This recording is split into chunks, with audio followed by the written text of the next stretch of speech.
Okay, so we're on all fours, okay? So lining up your knee with your hip, wrist with your shoulder.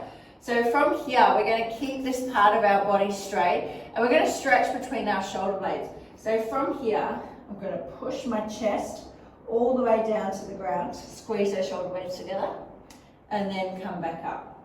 Pushing down, and then coming back up.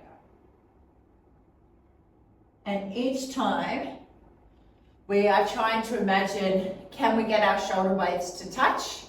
They won't, but we want to get them as close together as possible. And how far can you push your chest to the ground? Okay, so push, coming back up, push that down, coming back up.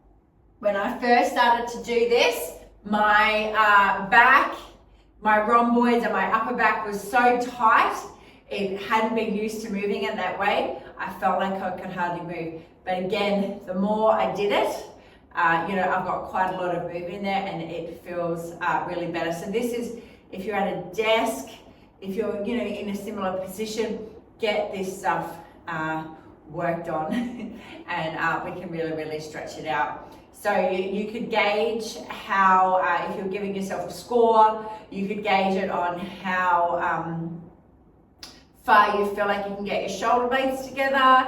If you feel like there's very little movement, from there, that's how you could kind of gauge it and give it a score.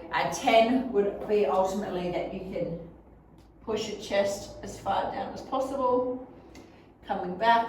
1 would be that you can't move. 5 would be that you'd have a little bit of movement. So rate it on the movement that you have